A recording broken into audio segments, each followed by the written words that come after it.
guys, I'm here at Arizona Range Day. I'm here with the Mud Gunner. What's up? I'll ask you to introduce yourself and tell people where people can find you or where they can find you on the internet. Yeah, so my name's Ryan. I do daily videos. As of right now, this is going to be my last month, but my channel is called Mud Gunner on YouTube. It's because I do mud runs and shoot guns, and yeah, guns are my passion. I do like doing like the running events too, so that's just kind of where that came from.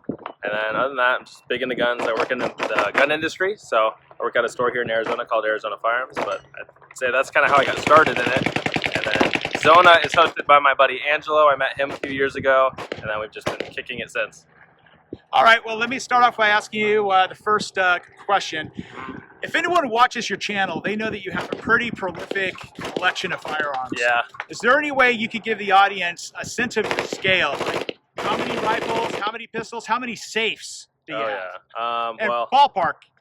I'm like maxed out on safes in my current house setup. I have 4 in my office right now, 4 decent ones. One's like a 40 by, it's like 40 inches wide, 72 inches tall, and then a couple like normal size safes. I don't know off the top of my head how many, because they say 40 gun safes, but they don't really hold 40 guns, especially when you have them set up. So I'm more into rifles than handguns. Like for every handgun, I have 3 rifles, and I would say it's tough. I buy like at least a gun a month, sometimes more. Wow. But I've also like started out small. There was times where I had like a lot of cheaper guns, but then like one really nice gun would come along, so I would basically sell or trade 10 cheaper guns to get that one really nice gun, and then just that collection just started to grow yeah, from there. I really don't get rid of guns unless it's to upgrade to something new or trade towards something new. So I've been working there as of now 10 years, and I've worked like every single day off for 10 years as well. So it adds up when you're super focused on one task and just acquire guns, shoot guns. It can build up. So now I see the comments a lot where it's like, oh, a trust fund baby. Yeah. You must be rich. But you're like a working guy. So what's your advice to the folks that are looking to start their collection? They don't have a lot of money, but they want to start collecting in a more serious way. What would your advice be to them? So I feel like I'm lucky in a few ways. I got into a good living situation early on. Like I bought a house before like this whole craze. So my cost of living is low. So I'd say keep your cost of living as low as you can.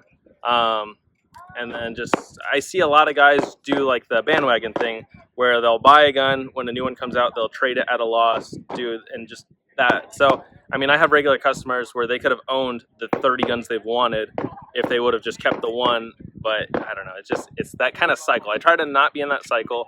Other than that, I mean, you do got to work hard towards things you want. So, I mean, I work 6 days a week, again, for the last 10 years straight, and then on my days off, I'm working on side hustles.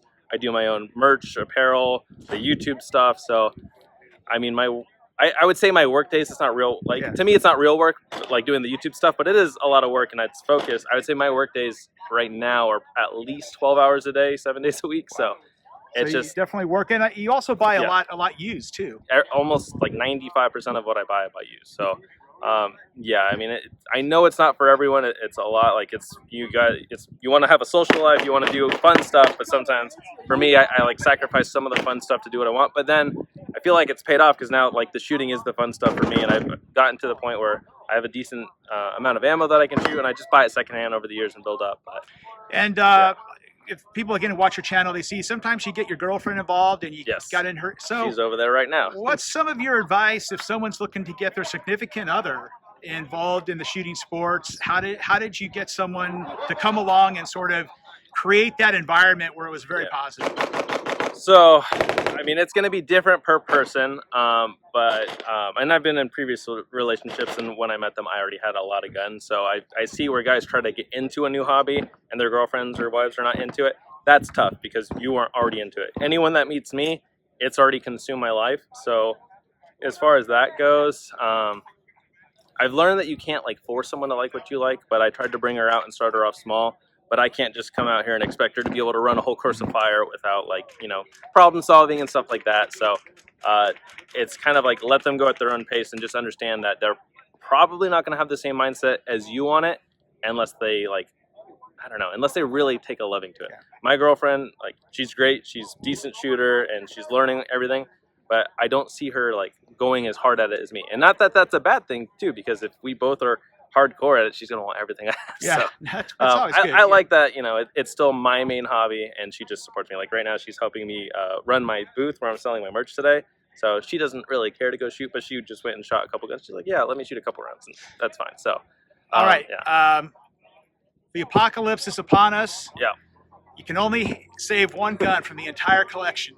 What's that gun going to be? So, Scar 16 for me. AR is probably the more practical thing, but I've shot my Scar 16 the most. Where the cons are is, I'm screwed if I need any parts for that gun. Let's be honest. But yeah, I would say Scar 16. I have it the most decked out. It's set up for night vision if I am able to run night vision. I got a 1:4 power scope and a red dot on it, suppressed. So, I mean, for me, that's just, yeah, it's got to be my favorite. AR is probably more practical, but if anybody watches my channel, my Scar 16 is like my main squeeze rifle. I had a feeling he'd say that. Yeah. You work in the industry. You work at a gun store. Where do you think the industry's going over? And I'm sure you're going to SHOT Show, which is like what, next week. So yep. Where do you think the industry's going over the next 2 years? So this is where it gets interesting. So for me, like I've been around it long enough at this point that it's not that stuff doesn't wow me, but a lot of it is just new versions of the same gun.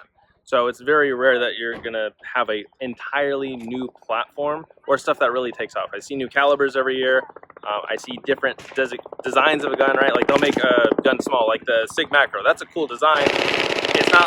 It's revolutionary in the size and capacity, but it's not like, oh my gosh, this is a whole new kind of gun we've never seen before, in my mind. But it's still cool. I like all that stuff. So every year it's just new iterations of similar guns.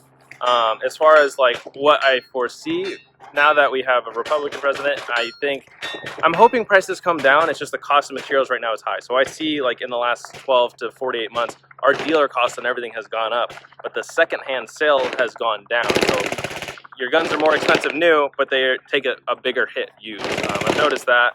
I could see that trend continuing just because our rights are not as under attack, but it's always hard to say. It takes one bad thing to happen, and then like I've never, like I know stuff will eventually go up, but I've never predicted, oh, this is what's going to cause green tip 5.56 to go up, or this is going to cause 22 to go up. I remember when we had to bag a 1,400 round box of 22 into 50 count bags and sell them like that. Like it's hard to predict that type of stuff. Just assume that eventually at some point in your life, if you know you want it, chances are it's going to get hard to get at some point in your life. So you might as well get it while they're readily available. So makes a lot of sense. And we'll end it with one final question. Yep. Favorite type of food and a restaurant recommendation in the Phoenix area to go get it. Easy one. Sushi. For me, I'm big into sushi. And Osaka, they have 2 locations in Arizona. They have one on Gilbert and 202, and then one on Power and 60. That is like, I go there every single year for my birthday, and then anytime we go out for like a nice dinner, that's where I go. I love sushi. Awesome. So. All right, Ryan. Hey, thank you so much. You can find Ryan at Mud Gunner. So Mud Gunner on YouTube, Mud_Gunner on Instagram. And you can buy merch and lubricant and everything else there. Yeah, so my website is Atrox Co. I just sell apparel on the side here and there. But other than that, yeah, just the YouTube channel is the main focus for me right now. Fantastic. All right, well, thank you so much, man. Appreciate it. Bye-bye.